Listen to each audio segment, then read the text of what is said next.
Know that you have to be too much serious while you guys are doing the research. Let's see now what happens. ठीक है ना, होती क्या है research?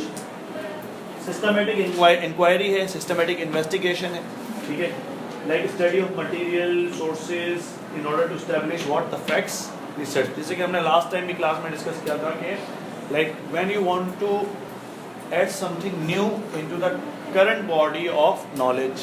current body of knowledge में अगर आप कोई चीज़ ऐड करना चाह रहे हैं या यू थिंक के वहाँ पर कोई गैप मौजूद है current body of knowledge के अंदर, तो उस गैप को फिल करने के लिए जो है वो हम रिसर्च करते हैं. इसके अलावा क्या होता है कि ऑन हैंड प्रॉब्लम्स होती हैं, ऑन हैंड प्रॉब्लम्स को भी सॉल्व करने के लिए हम जो है वो रिसर्च करते हैं. प्रॉब्लम डज नॉट मीन के लाइक अ क्वेश्चन आ जाता है आपके पास, किसी टेक्स्ट बुक के अंदर कोई क्वेश्चन होता है, it's also a problem, you have to solve that problem, but it does not mean it means that a real time problem. And if you are talking about the business research, then it is a like real time business problem.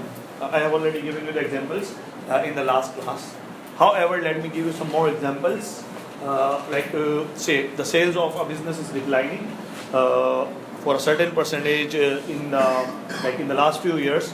So you want to find out the reason of that decline in the sales. So for that you will be doing a research, a business research, which is a type of applied research. जिसको हमने last class में भी discuss किया था. अभी थोड़ा सा वैसे भी मैं रिकैप दे रहा हूँ तो उसमें भी आ जाएगा आपका. ठीक है जी. Again, it's in another word you can say that a process of finding or information, investigating the unknown to solve a problem. क्योंकि एक्चुअल में इशू क्या है, नॉन और अननोन का. ठीक है ना. Like once the thing is known to you, then you do not need to do the research. क्योंकि रिसर्च का मतलब यही होता है कि भाई कोई चीज़ अननोन है तो उसको मालूम किया जाए, राइट. समटाइम्स ये भी इशू होता है हमारे पास कि if we don't know anything, we are not in trouble. But once we come to know something, we come into trouble. ठीक है ना.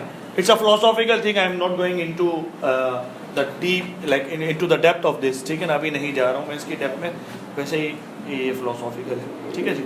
Right. Now something that people undertake in order to find out things in a systematic way. It is important thing. भाई चीज़ों को मालूम करने का जो है वो डिफरेंट तरीके होते हैं. किसी भी चीज़ को मालूम करने के देर आर डिफरेंट वेज. ठीक है ना. There are formal ways, there are informal ways, there are scientific ways, there are non scientific ways. So once it comes to the systematic way, it means that in a scientific way. ठीक है, मैं लिख देता हूँ यहाँ पर, in a scientific way. So when you are doing the investigation in a scientific way, then it is called the research, right? If you are doing it in the other ways, like you just try to informally know something, you just go to someone and ask something to understand, then it is not a research. ठीक है ना. Scientific way का क्या मतलब है कि इसके certain steps हैं, you have to follow certain steps, right? Secondly, उसके अंदर ये होता है कि देखें like आप कोई भी डेटा कलेक्शन का प्रोटोकॉल बना रहे होते हैं, you have to follow the scientific way of developing that data collection protocol. Data collection protocol का क्या मतलब हुआ कि जैसे कि आप किसी से डेटा ले रहे हैं तो जो मेकिंग द क्वेश्चनियर और you are trying to develop interview protocol, जिसमें आप अगर किसी से इंटरव्यू के थ्रू डेटा लेते हैं तो उसमें कौन कौन से क्वेश्चन होने चाहिए, उसके सर्टेन कंटेंट्स कौन से होने चाहिए. This is all called the data collection protocols. ठीक है ना. तो ये चीज़ भी एक साइंटिफिक वे के तहत बननी चाहिए. साइंटिफिक वे का मतलब ये होता है, आसान ज़बान में ये समझ लें कि भाई it should be based on some previous research. ठीक है ना. डायरेक्टली आप आके और from nowhere you can not say that कि मुझे ऐसा लगता है. यस, आप कह सकते हो कि मुझे ऐसा लगता है. आपकी इंट्यूशन, जाहिर सी बात है कि नॉलेज का जो पहला स्टेप होता है वो इंट्यूशन से आता है. ठीक है ना. इंट्यूशन समझते हैं ना कि आपके जहन के अंदर कोई भी ख्याल आ जाता है, कोई इंट्यूशन आ जाती है कि मुझे ऐसा लगता है कि there is some relationship between these two variables, या इस चीज़ का ताल्लुक यार इससे है. ठीक है ना. Now it should be some sort of the criminal investigation, some sort of the business investigation or the economics research, or you are doing some research in the psychology, sociology or the pure science. ठीक है ना. Pure science के अंदर भी देखें ना, इसी तरह आया था ना कि आइंस्टाइन जो है वो अपना क्या बोलते हैं, उसके जहन में चीज़ आई कि यार वो अपना क्या बोलते हैं ग्रेविटी को देखे, राइट। तो ग्रेविटी को देखने के लिए उसके साथ क्या हुआ था कि एक एप्पल गिरा था नीचे, राइट, न्यूटन के साथ हुआ था, सॉरी, राइट, न्यूटन के साथ क्या हुआ था कि एप्पल गिर गया था जब वो लेटा हुआ था ट्रक के नीचे। तो फिर उसने कहा कि यार ग्रेविटेशनल फोर्स को फिर उसने अपनी थ्योरीज पेश की, ठीक है ना, राइट, ग्रेविटी की। तो इसमें क्या है कि intuition plays an important role, ठीक है। इंट्यूशन से ही फिर आप जाते हैं नॉलेज की तरफ, राइट, और अपनी नॉलेज को आप जो है वो कनेक्ट कर रहे होते हैं प्रीवियस रिसर्च से, right, like there are the established laws, theories in the research, ठीक है, उससे आप कनेक्ट कर रहे होते हैं, राइट। तो it is called the scientific way. जैसे कि यहाँ पर increasing the knowledge, the main purpose is increasing the knowledge कि what new knowledge you are bringing in, ठीक है जी। बिजनेस रिसर्च डिफाइन हमने लास्ट टाइम भी डिस्कस किया था, इसमें देखिए the important thing is what you know that systematic objective to process generating information for aid in making business decision, यानी कि आप कोई ऐसी इंफॉर्मेशन जनरेट कर रहे हैं, कोई ऐसी नॉलेज जनरेट कर रहे हैं जो कि आपके बिजनेस डिसीजन मेकिंग में आपको हेल्पफुल होगी, राइट। अब बिजनेस डिसीजन मेकिंग में हेल्पफुल होगी तो it is a business research, right. लेकिन इसके अंदर आपको दो चीज़ों को कनेक्ट करना होगा। एक ये लास्ट टाइम मैंने आपसे कहा था कि बेसिक एंड अप्लाइड रिसर्च, ठीक है। बेसिक रिसर्च में हमने आपसे क्या डिस्कस किया था कि देखें उसमें ये होता है कि once you are doing the academic research it comes to the basic research, and business research क्या होता है कि जो बिजनेस अप्लाइड रिसर्च क्या होता है कि जो आपकी कोई करंट प्रॉब्लम को सॉल्व करने के लिए, ऑन हैंड प्रॉब्लम को, इमीडिएट प्रॉब्लम को सॉल्व करने के लिए अगर आप कोई रिसर्च कर रहे हैं तो that is the applied research. अब वो दोनों चीज़ें यहाँ पर अप्लाई हो रही होंगी बिजनेस डिसीजन मेकिंग में, यानी कि आप इन जनरल भी कह सकते हैं कि भाई डिसीजन मेकिंग के ऊपर कौन कौन सी चीज़ें इम्पेक्ट कर रही हैं, ठीक है। जैसे कि अगर हम पर्टिकुलर कंपनी के शेयर में मुझे इन्वेस्ट करना है, राइट, जब वो डिसीजन मेकिंग कर रहे होते हैं तो उसके पीछे कौन से फैक्टर्स हैं, राइट, लाइक चलें थोड़ी सी एक वैसे ही डिस्कशन के तौर पे एक्सरसाइज भी कर लेते हैं। भाई आपको क्या लगता है, अगर आप से फॉर एग्जांपल अगर आप इन्वेस्टर हैं, स्टॉक एक्सचेंज में इन्वेस्टमेंट कर रहे हैं, तो आपको क्या लगता है कि आप कौन कौन से फैक्टर्स को कंसीडर करेंगे? मतलब मुझे कौन सी कंपनी का शेयर खरीदना चाहिए वो डिसाइड करने के लिए मैं कौन कौन सी चीज़ों को मतलब अपने जहन में रखूंगा। यस, कंपनी का प्रॉफिट देखेंगे, कंपनी का प्रॉफिट देखेंगे, शेयर की प्राइस देखेंगे, कंपनी की गुडविल देखेंगे, कंपनी के लास्ट ईयर के फाइनेंशियल देखेंगे, कंपनी के पीछे जो बैकग्राउंड में जो कंपनी ठीक है ना। लेकिन देखिए ये आप लोगों ने जो फैक्टर्स बताए इसके अलावा भी बहुत सारे फैक्टर्स हैं। समटाइम्स ऐसे फैक्टर्स भी होते हैं जो बिहेवियर से रिलेटेड है, ठीक है ना। जैसे कि फॉर एग्जांपल ऐसा भी हो सकता है आप कहेंगे कि भाई मैं जो है ना वो ये करता हूँ कि मैं अपने दो दोस्त हैं उनको बहुत एक्सपर्ट समझता हूँ, तो जिन स्टॉक्स में वो इन्वेस्ट करते हैं मैं भी उनमें इन्वेस्ट करता हूँ, ठीक है। या फिर मैं किसको फॉलो करता हूँ, मैं फॉलो करता हूँ जो बिग इन्वेस्टर्स हैं, से फॉर एग्जांपल AKD है, आरिफ हबीब है, मैं उनको फॉलो करता हूँ। वो जो चीज़ खरीदते हैं तो मैं भी वही चीज़ खरीदता हूँ, ठीक है ना, क्योंकि मुझे लगता है कि उन्होंने डिसीजन मेकिंग की होगी तो प्रॉफिटेबल ही होगा, तो इसलिए मैं भी उसमें करता हूँ, राइट। तो like it is called the herding behaviour bye the way in finance. लेकिन हम क्योंकि फाइनेंस नहीं पढ़ रहे, हम रिसर्च पढ़ रहे हैं, लेकिन थोड़ा बहुत आप लोगों को आइडिया होना चाहिए, राइट। तो अब हमने ये प्रॉब्लम नहीं है बेसिकली, ये जो हमने नॉलेज फाइंड आउट करने के लिए जो वे बनाया, जो रिसर्च की आपको एग्जांपल दी, this is called the basic research, ठीक है, because there is no any on hand problem in that, कोई ऑन हैंड प्रॉब्लम नहीं है। लेकिन इसके अगेंस्ट में मैं आपको एक और एग्जांपल देता हूँ कि एक पर्टिकुलर इन्वेस्टमेंट कंपनी है, वो इन्वेस्ट कर रही है और कई मरतबा उसने पिछली जो इन्वेस्ट की उसमें ज़्यादातर इन्वेस्टमेंट में उनको लॉसेज हुए, ठीक है। तो वो फाइंड आउट करना चाह रहे हैं कि व्हाट इज द रीज़न कि हमने जो इन्वेस्टमेंट्स की हैं हमें उसमें लॉसेस क्यों हो रहे हैं, राइट।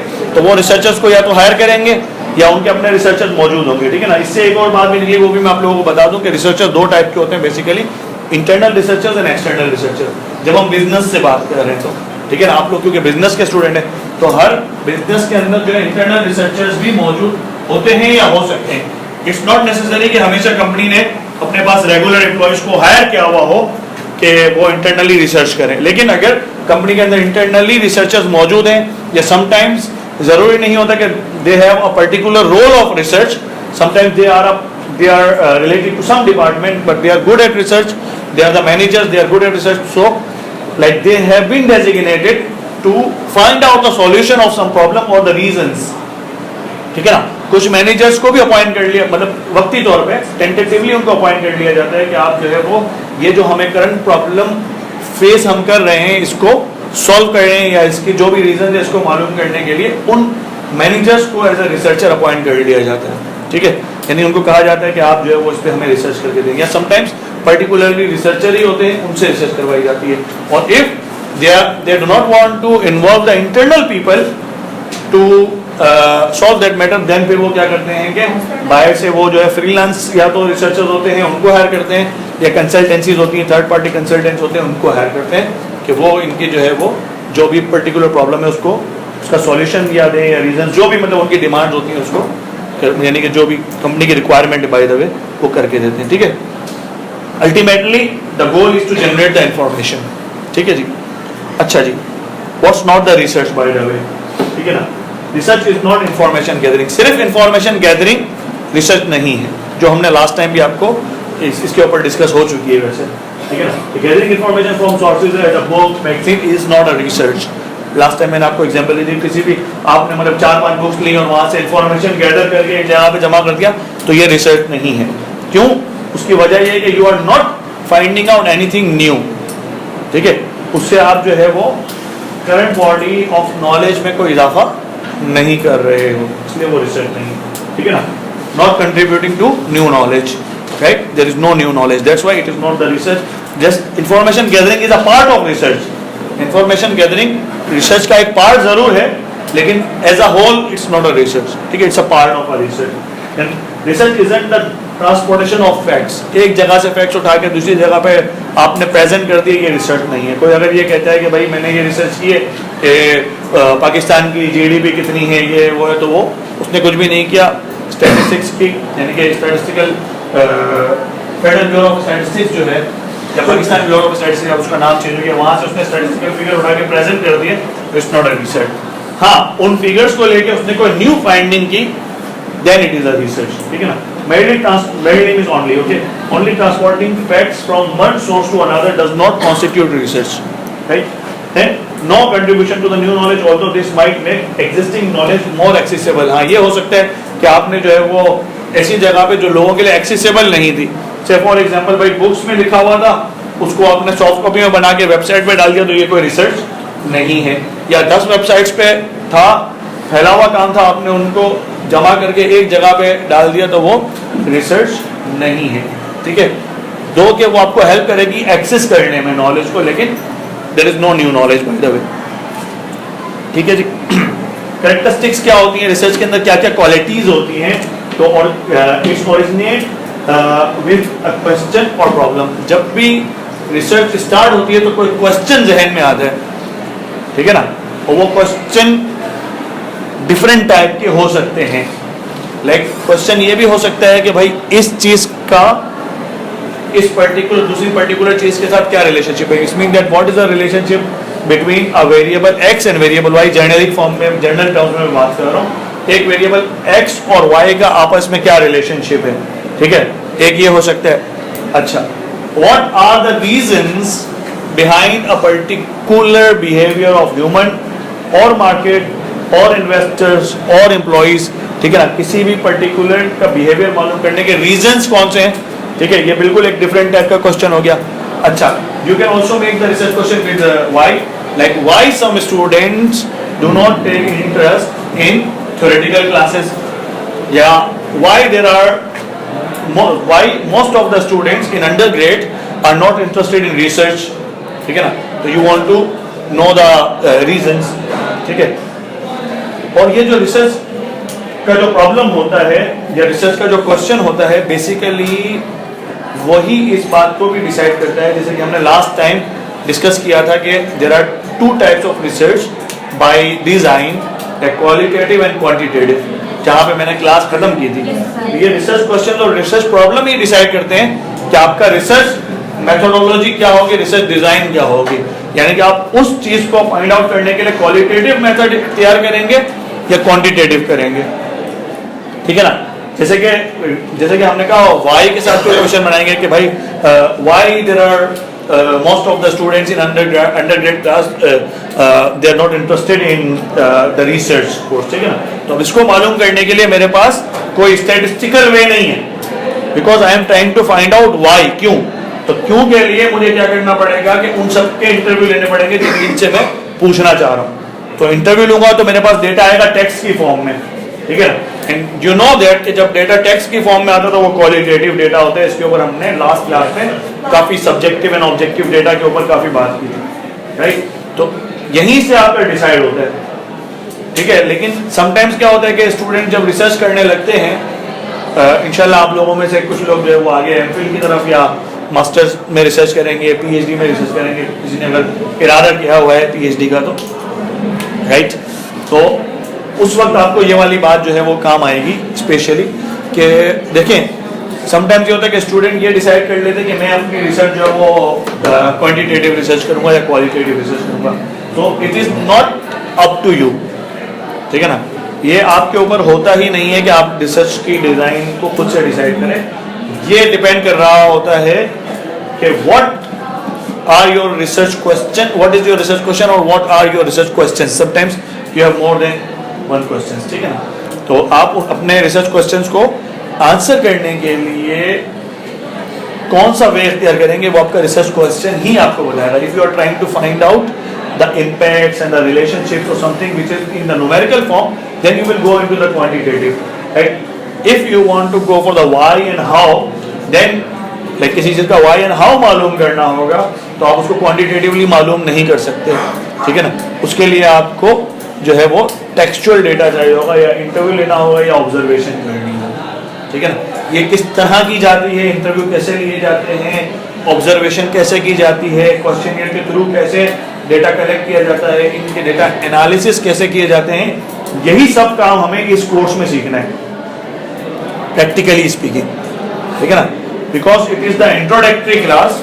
तो हम इसके मतलब इंट्रोडक्टरी क्लासेस ही होती हैं, शुरू की जो पहली 2 से 3 क्लासेस होती हैं उसके अंदर चीज़ों को सिर्फ समझना होता है कि भाई है क्या एक्चुअल में, हम क्या करने जा रहे हैं. Because it is completely new course for you guys, ठीक है ना. इसकी आपने कोई बेसिस कहीं से भी नहीं पढ़ी है. लाइक से फॉर एग्जांपल अगर आप लोगों ने पिछली क्लास में स्टैटिस्टिक्स का कोर्स पढ़ा था तो आपके पास बेसिस मौजूद थी, क्योंकि स्कूलिंग से आप लोग जो है वो मैथमेटिक्स और स्टैटिस्टिक्स की चीज़ें पढ़ रहे हो, ठीक है ना. आती है ना mean median mode standard deviation class 6 में स्टार्ट हो जाते हैं, right. So you have a lot of things about that in your mind, ठीक है ना. But this is a completely new course, so इसके लिए you will have to be very much attentive in the class, ठीक है ना. क्योंकि बिल्कुल किस चिड़िया का नाम है ये आप लोगों को सही मानों में पता ही नहीं है अभी. तो इसलिए आहिस्ता आहिस्ता आप लोग इसके यूज टू हो गए. इसलिए मैं इसको थोड़ा स्लो लेके चलूंगा, फिर आगे जाके धक्का पड़ेगा, सही है ना. फिर क्या कहते हैं, requires clear articulation of a goal, या means what should be your objective of research. Your research goals, your research objective should be very much clear. Articulation means development, ठीक है ना. To make something, articulate, right, to develop something, right. Follow the specific plan और procedure. जैसे कि मैंने आपको बताया था अभी डेफिनेशन के अंदर भी आया था कि सिस्टमेटिक इंक्वायरी होती है. Systematic means there should be some procedure, right. You have to follow the procedure. Once you follow the procedure then you will come to know the way, then you will come to know basically the answer of these questions, like what you are posing in the starting of the research as a research problem, ठीक है. Then क्या कहते हैं, often divides main problem into sub problems. Like जब मैंने यहाँ पर discuss किया तो मैंने कहा कि there may be a question or there may be number of questions, ठीक है. So when you divide your problem into the sub problem, then your questions will be divided into the sub questions, right. When you have a main problem, you have a main question. When you have the sub problems, when you divide your problem into the sub parts, then it will be the sub question, right. Say for example अगर आप ये मालूम करना चाह रहे हो कि किसी कंट्री की जीडीपी पे कौन कौन सी चीजें इम्पैक्ट कर रही हैं, राइट. लाइक से एक्सचेंज रेट इम्पैक्ट कर रहा है, ठीक है. आपका इन्फ्लेशन रेट इम्पैक्ट कर रहा है, ठीक है. अच्छा जी, फॉरेन डायरेक्ट इन्वेस्टमेंट एफडीआई, ठीक है ना. यानी कि मैं कह रहा हूँ जीडीपी पे कौन कौन से वेरिएबल इम्पैक्ट कर रहे हैं. पहले मैंने बना लिया एफडीआई बना लिया, ठीक है. इन्फ्लेशन बना लिया और एक्सचेंज रेट बना लिया, ठीक है.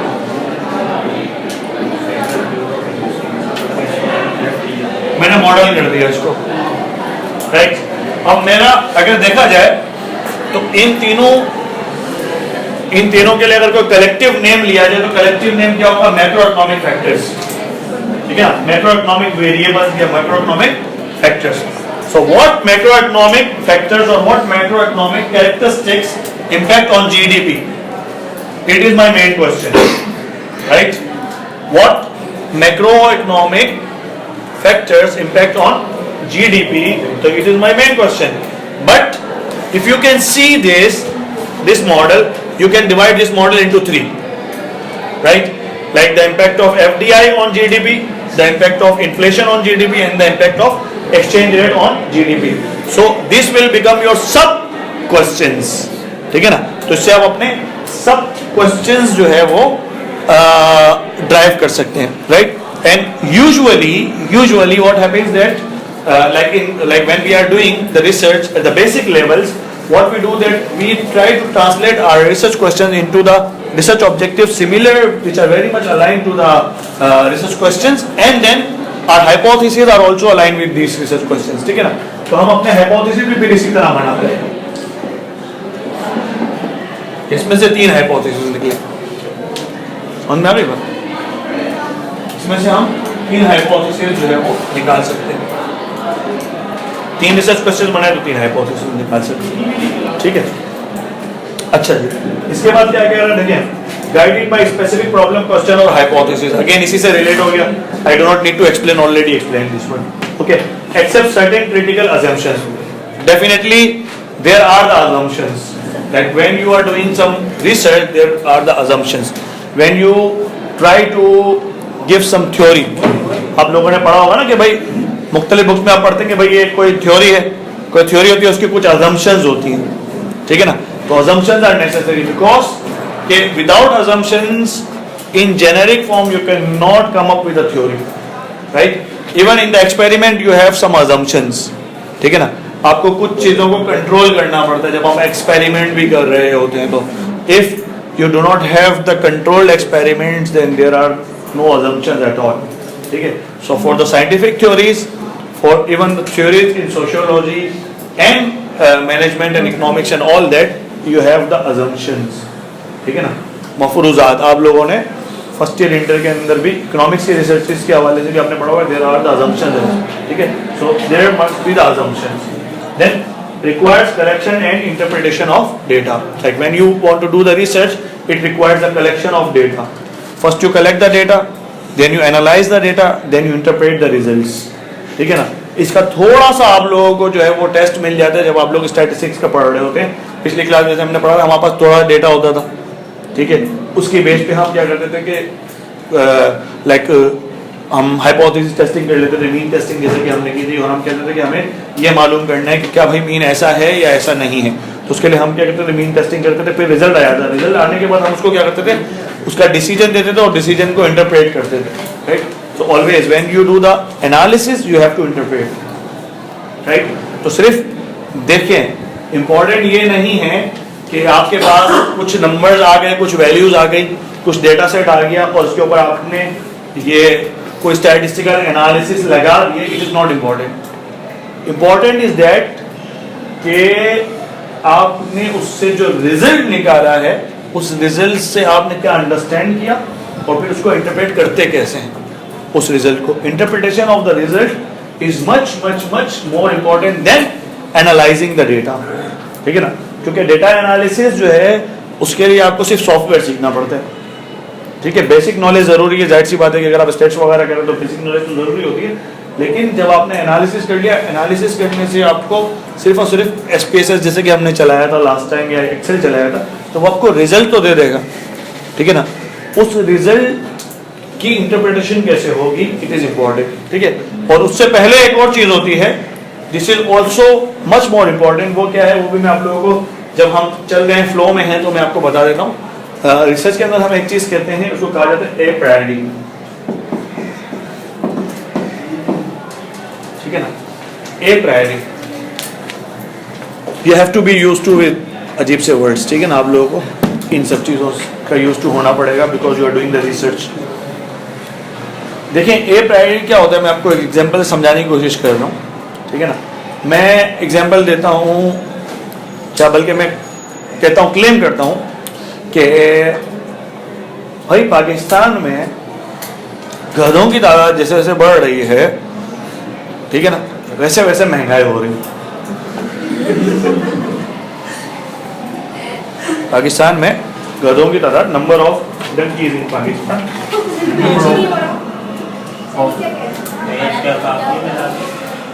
number of donkeys in Pakistan is increasing, and therefore inflation is also increasing, ठीक है ना। तो have you ever heard about this relationship? Never, right?